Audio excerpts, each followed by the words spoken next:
문제는 하나씩 오지 않고 보통 여러 문제가 같이 동시에 옵니다. 그러나 또 문제는 하나가 끝났다고 해결되는 것이 아니라 그 완결론의 지혈에 또 다른 일이 또 생긴 것이 보통 우리가 경험합니다. 아이를 낳는 것이 끝이 아니죠. 그죠? 아이를 또 키워야 되고 학교에 들어가는 것이 끝이 아닙니다. 그죠? 그 학교에서 생활해야 되는 거. 또 다른 차원의 양육이 계속되는 거. 그래서 우리가 지향하는 목표점, 결승점은 양파 껍질과 같다 말합니다.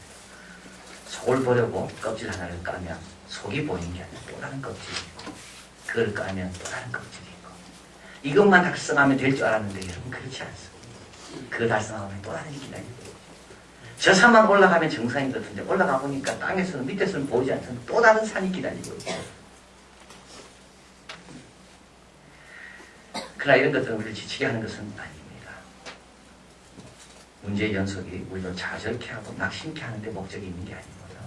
오히려 우리하여 신선하게 하고 새롭게 하고 더 풍성하게 하고 더 많은 것을 경험하게 하고, 그래서 하나님을 더 많이 알게 하는 그런 목적이 있습니다. 느헤미야가 성벽 건축을 시작하고 52일 만에 끝이 났습니다. 대적들이 생각할 때 이렇게 빨리 끝낼 줄은 몰랐습니다. 이게 하나님이 하시는 겁니다. 여러분, 뭘 일하다가 누가 방해가 있잖아요. 그러면 그 방해 때문에 멈추지 마십시오. 방해도 이기고 일도 완성되게 되어 있습니다. 제일 어리석고 제일 후회하고 제일 아쉬운 사람은 누구냐면 뭘 하려다가 어려움 때문에 그만두는 사람이에요. 근데 그 어려움이 있음에도 불구하고 일은 되게 되어 있습니다. 어려움 때문에 일이 안 된 건 하나도 없습니다. 내가 포기해서 안 됐지. 느헤미야에 대한 공격이 얼마나 치료했습니까? 그런데도 52일 만에 끝난 거예요. 생각보다 더 빨리. 그런데 그럼 끝날 줄 알았습니다. 그런데 이제 또 다른 문제가 발견된 겁니다. 성벽 지을 때는 그 문제는 생각도 못했습니다.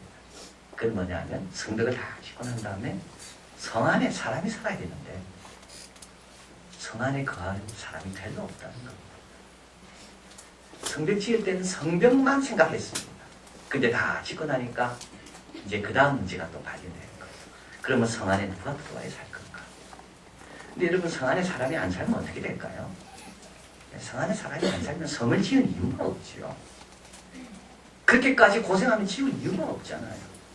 성 안에 성전이 있는데 만약에 예루살렘 하나님 택한 백성이 그 성 안에 살지 않으면 그 성전 규리를 이방인들이 다 산다 하면 그게 뭐가 되겠습니까?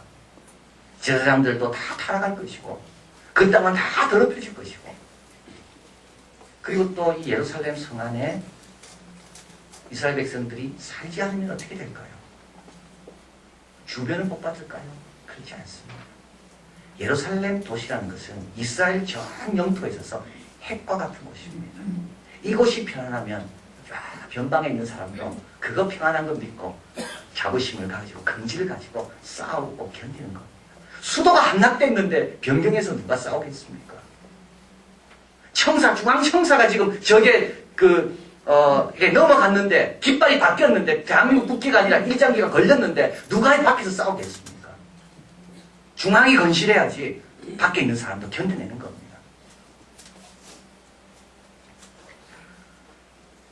김충식 씨가 적은 슬픈 열도라는 책에 보면 일본 땅에 산 한국 사람들에게 소개하고 있습니다. 한마리 지사 최익현, 문인 김달수, 10년 동안 방황한 김옥균, 14대째 도자기 전통을 이어가는 신수관. 그런데 이 책은 요 몇 사람만 일본 땅에서 나는 대한민국 조선인입니다 라고 살았지, 나머지 모든 사람들은 일본인 사람처럼 살았더라고요. 대표적인 사람이 역도산입니다. 함경남도 홍원군 출신의 김신락, 프로레슬러로 일본 영웅으로 인정받자 그는 자기가 한국인이 드러날까봐 노심초사했다고 합니다. 김일 선수가 일본에 밀항하다가 잡히게 되죠. 역도산이 그걸 풀어줍니다. 근데 김일에게 딱 한 번만 한국말로 말했지 일본말로 다 했습니다. 역도산이 죽었는데요. 죽고 어디에 묻혔는가 하면 함경북도로 온 게 아니라 함경남도로 온 게 아니라 자기가 자기 고향으로서 나가사키로. 그 사람들은 다 나가사키 출신인 줄 알고 있었다는 거. 대중소설가 김윤구, 요미우리 신문 두 번이나 소설을 연재하고 일본 국어교과서에서 이분의 소설이 나온답니다. 그런데도 이는 자기를 숨기기 위해서 일본인 이름 6개를 사용하고 마지막 죽는 순간 병실에서 환자 이름 대라고 할 때 자기는 끝까지 다치하라 세이수라는 일본 이름으로 입원하고 죽었습니다. 저자는 말합니다. 이분들에게 누가 돌을 던지는 거죠. 그때 우리가 너무 어려웠기 때문에 우리나라가 너무 보잘것없었기 때문에 우리나라 이름을 들춰내기에는 드러내기에는 너무 부끄러워서. 근데 지금 이승엽 선수가 자기 이름 쓰고 하죠. 대한민국 국민인지 누가 지금 숨깁니까? 그래서 11장 25절에 가보면요. 류현연 11장 25절에 가보면 향리와 들러 말하며 해서 25장 5절부터 쭉 동네들이 쭉 나옵니다. 근데 이 동네가 나오는 동네가 어디하고 일치하는가 하면 여호수아 15장에 나오는 동네들과 일치합니다. 여호수아 15장은 가나안 땅을 정복에 들어가서 유다 베냐민 지파에게 땅을 배분했던 어떻게 보면 가장 이상적인 이스라엘의 통치 영역을 여호수아 15장이 말합니다. 근데 언제 이것이 가능해집니까? 예루살렘에서 거하는 서거민들이 많아질 때, 예루살렘이 든든히 세워질 때, 변방까지도 든든히 세워지는 겁니다. 자, 그래서 참 예루살렘에 사람이 살아야 되고요. 예루살렘에 성전이 있고, 예루살렘에 하나님이 이름이 두시고 한 그 도시고, 하나님의 영광을 예루살렘에 살아야 되는데, 그리고 주위 변방 이스라엘의 모든 다른 영역까지도 다 강건해지기 위해서는 예루살렘이 강건해야 되는데 왜 사람이 예루살렘에 안 산다는 겁니다. 그 이유가 있습니다. 여러 가지 이유가 있어요. 첫째는 불편해. 전락이 없었다고 되어 있잖아요. 예루살렘은 바벨론이 침공에 들어왔을 때 너무 심하게 회파됐기 때문에 사람들이 다시 돌아와서 예루살렘에 거하지 않고 다른 곳에 정착을 해서 하게 됩니다. 그래서 예루살렘, 다른 곳에 비해서 예루살렘은 살기가 너무 불편한 거예요. 길도 제대로 나 있죠. 포장도 제대로 돼 있죠. 학교 시설도 제대로 좋지 않아요, 예루살렘은. 그래서 사람들이 들어오기 싫은 거예요, 거기에. 그래도 예루살렘 성에 안에 산다는 건 그 위험 부담을 지는 겁니다. 왜냐하면 성벽을 지을 때마다 많은 사람들이 그렇게 이야기했잖아요. 다사왕을 거역하기 위해서 저 성벽을 짓는다고. 근데 거기 들어와서 산다면 그렇게 오해받을 여지가 아직도 있는 겁니다. 그리고 또 그게 고향이 아니에요. 여러분 미국에서 오래 살다가 한국으로 왔습니다. 그럼 한국 어디 가겠습니까? 대부분 자기 옛날에 살던 고향만 가. 한국까지 와서 고향 아닌 객지에서 살겠습니까? 그렇지 않거든요. 근데 여기 온 사람들은 성벽을 지으려고 와서 성벽을 다 끝내고 난 다음에는 자기 고향으로 돌아간 겁니다. 고향이 다 있는 사람들이에요. 그 예루살렘 성 안에 안 살고 싶은 거 이유가 없는 거죠. 여러분 같으면 어떻게 할까요? 여러분 교회 근처가 이사 오실 계시는 분 많지만 우리 교회 근처가 학군이 안 좋다면 우리 교회 근처가 집값이 안 오르다면 여러분 이사 오겠습니까? 이쪽으로? 똑같은 형편입니다. 지금. 자, 그래서 성벽을 다 짓고 나니까 이제 누가 들어와 살아야 되느냐? 그 문제가 새로 부각되게 된 겁니다. 오늘 본문에 가보면 들어와 사는 사람들이 있습니다. 11절. 백성의 두목들은 예루살렘에 머무르고 백성의 두목들은 자기가 어디 살아야 될 것을 아는 사람들입니다. 자기들은 지도자이기 때문에 지도자들은 백성들보다 더 희생하고 더 헌신해야 될 것을 아는 사람들입니다. 이들은 자기가 어디 살아야 될 것을 자기에게 편리한 대로 결정한 게 아니라 자기 직분에 걸맞는 장소에 자기들이 살기로 결정한 사람들입니다. 사단장이면 아무데나 살면 안 되는 거죠. 군대 안에 살아야 되지 않습니까? 대통령이면 아무데나 살면 안 되죠. 정해놓은 곳에 살아야 되는 겁니다. 직분이 있으면 직분에 맞게끔 자기 사는 장소도 그 직분에 맞게끔 정해져야 되는 겁니다. 두목들은 분말하지 않았어요. 우리가 두목이기 때문에 백성들이 나를 존경하고 나를 따르기 때문에 내가 먼저 나는 들어간다. 오늘 보면 간단하게 처리하죠. 백성의 두목들은 예루살렘에 머물렀고 더 이상 말이 없습니다. 이걸 당연하게 생각한 겁니다. 내가 직분자인가? 그럼 나는 직분자이기 때문에 그 직분을 잘 감당할 수 있도록 그 위치로 나는 감당합니다. 두 번째는 누구죠? 제비 뽑아 10분의 1 뽑힌 사람입니다. 이 사람들은 누굽니까? 이 사람들은 순종한 사람들이에요.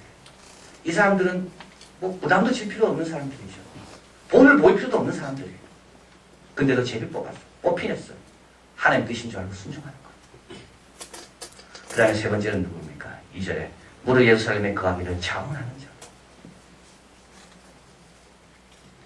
하나님의 성전 근처에 머물기를 원하는 자들. 주의 집에 거하는 것이 세상의 천자보다 좋다라고 고백하는 자들.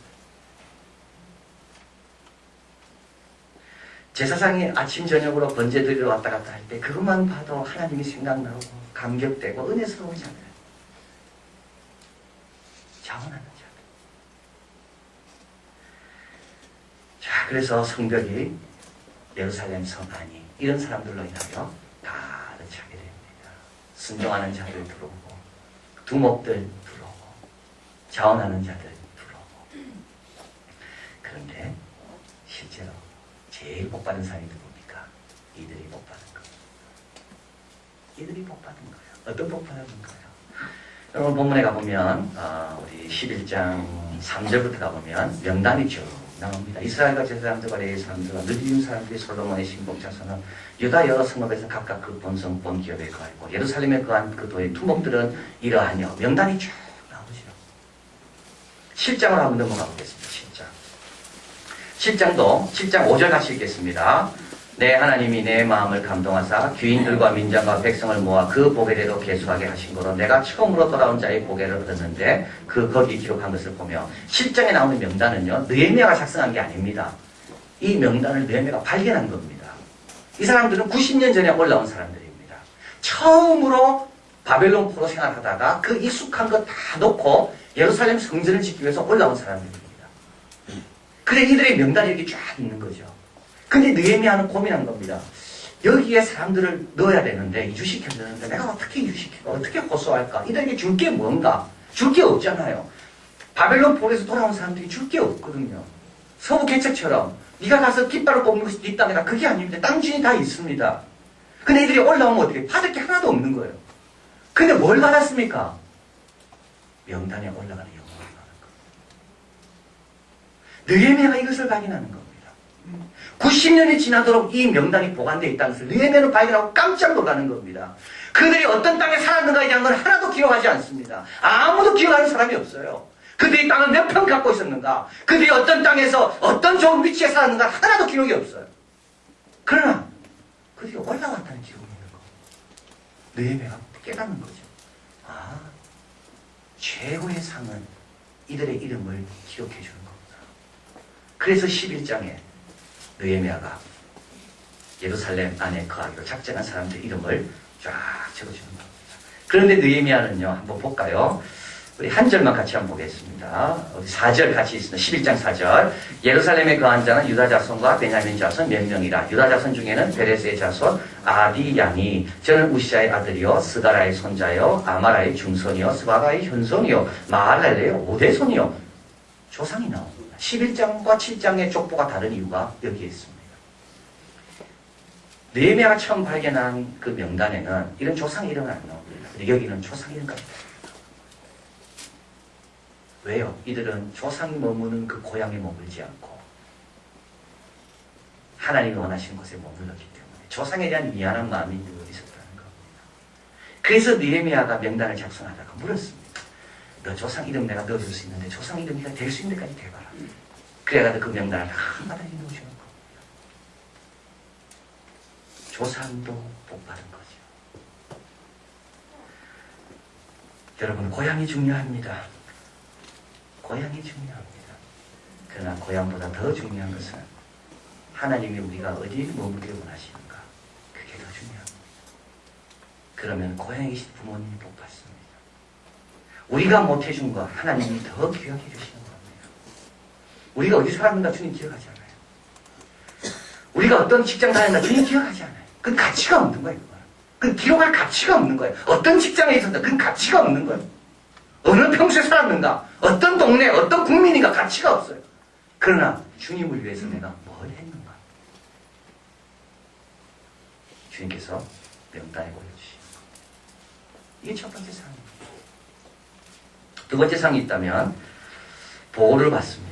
여러분 우리 7장에 한번 다시 넘어가 보면요. 7장에 이제 성벽을 다 건축하고 난 다음에 네, 2절이죠. 하나님과 영문에 관한 하나로 함께 예루살렘을 다스리게 하는데 하나는 위인이 충성되어 하나님을 경외함이 무리에서 뛰어난지라. 3절 같이 읽을까요? 내가 저에게 이르기를 해가 높이 뜨기 전에는 예루살렘 문을 열지 말고 아직 파수할 때에는 곧 문을 닫고 빗장을 자르며 또 예루살렘 거민으로 각각 반차를 따라 파수하되 자기 집 맞은편을 지키게 하라 하였노니. 안전하게 지켜지는 것은 예루살렘밖에 없습니다. 참 중요한 말씀입니다. 예루살렘 안에 있으면요 안전합니다. 아브라함과 롯을 기억해야 됩니다. 롯은 쳐다보니까 소알 땅 저쪽이 너무 좋아 보여요. 그래서 롯은 아브라함과 헤어지면서 롯은 그쪽으로 갑니다. 근데 거기가 어디 가깝죠? 소돔과 고모라. 아버지 집에 오면 그래도 여기는 그래도 그런 건 못 들어옵니다. 여기는 그래도 방은 없습니다. 방탕은 없습니다. 여기에 물론 자유도 별로 없어요. 밤에는 아무것도 재미도 없어요. 여기는. 그러나 여기에는 방탕은 없어요. 그리고 여기서 하나 보장할 수 있는 게 있는데 바로 영혼의 양식을 여기서 얻을 수 있다는 거.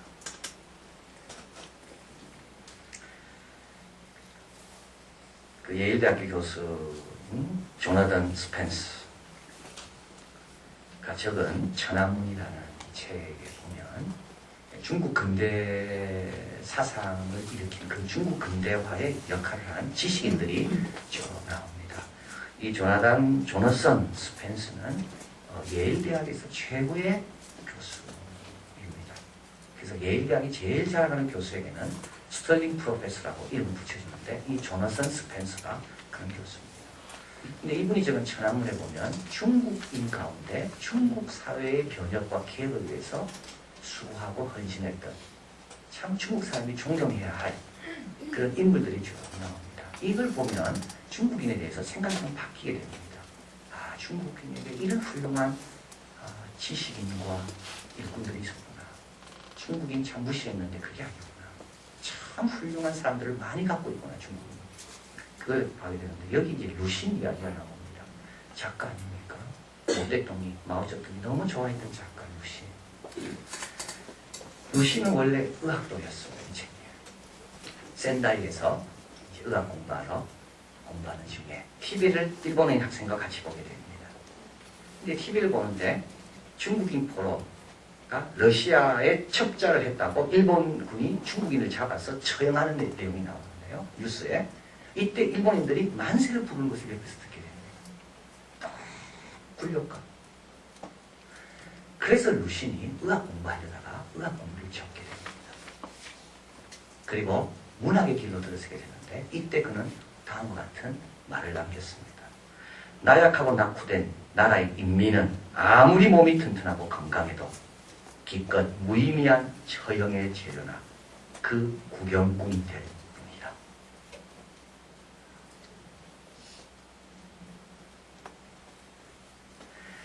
나약하고 무능한 국가의 국민은 건강해가지고는 오히려 노예로 부려만 먹지. 구경꾼이 되든지. 참 대가다운 표현입니다. 여러분 우리가 건강 중요하게 생각하고 몸 중요하게 생각하지만 영혼이 바르지 않으면요. 불의의 병기로 더 쓰임받는 겁니다.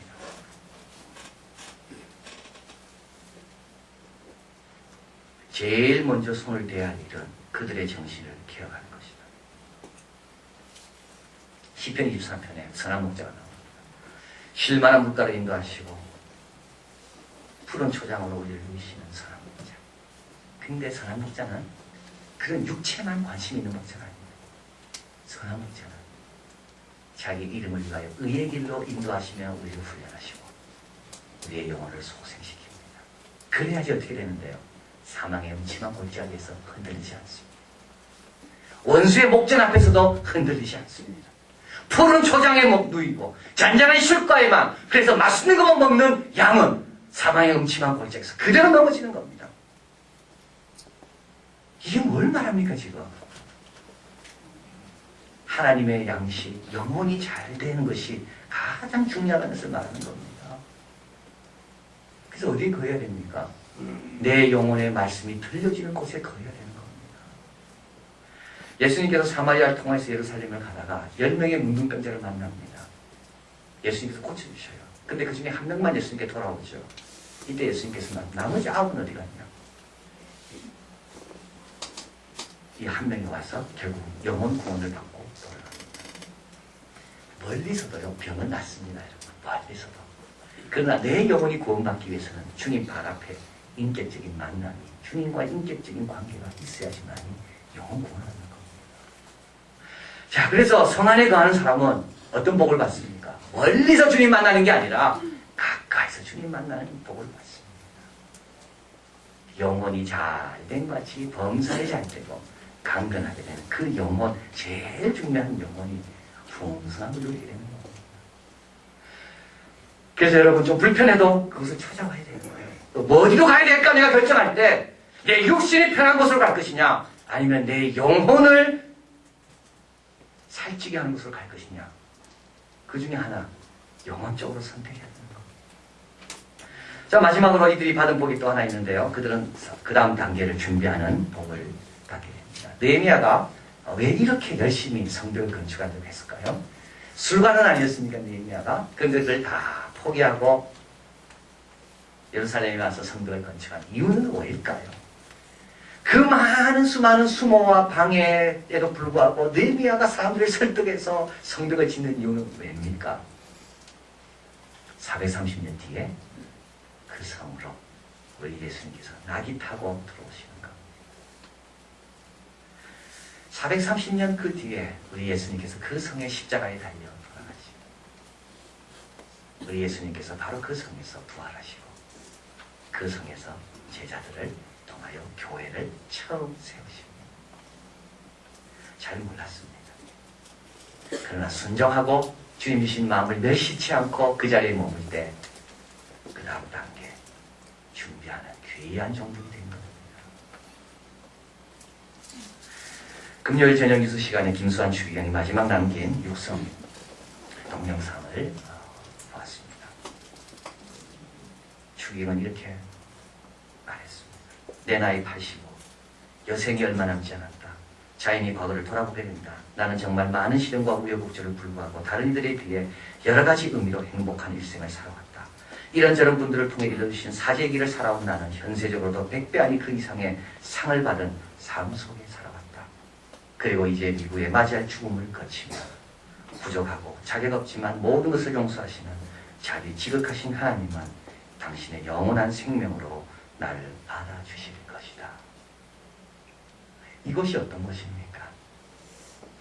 이것은요, 그 다음 단계를 준비하는 것입니다. 여러분, 이것이 어떤 것입니까? 여러분이 그 다음 단계를 준비하는 것입니다. 세상도 정력도 다 지나가되 하나님 뜻을 행한 것만이 영원히 남는다는 것을 배우고 익히고 확신하기 위해서 주님께서 이것으로 오라고 말씀하시는 겁니다. 한 번 죽는 것은 사람에게 정하신 것이요, 그 후에 심판이 있다는 것을 배우고 기억하고 상기하는 것이 바로 이것입니다. 그 다음 단계가 준비되어야 되잖아요. 2009년 들어와서 여러분들의 교회 생활이 어떤지 점검해 보십시오. 모이기를 더 힘쓰고 있습니까? 나는 갈수록 모이는 것이 힘들어집니까? 착하고 충성된 종은 어떤 사람일까요? 착하고 충성된 종은 주님께서 가라고 하신, 주님께서 머물라는 곳에 순종하고 와서 머무는 곳, 주의 말씀이 있고 주님의 이름이 높임받는 곳에 오기를 즐거워하는 종, 주님의 몸된 교회. 비록 이곳이 세상보다 보기에는 추하게 보이고 안 좋게 보여도 이곳에 감추어져 있는 축복을 향해 믿음으로 오는 종이 착하고 충성된 종입니다. 벌써 2월 다 갔습니다. 이제 3월인데요. 여러분 1, 2월을 한번 점검해 보십시오. 여러분의 신앙생활은 어땠는지, 나는 뭘 위주로 장소를 정했는지, 그리고 내 영혼은 지금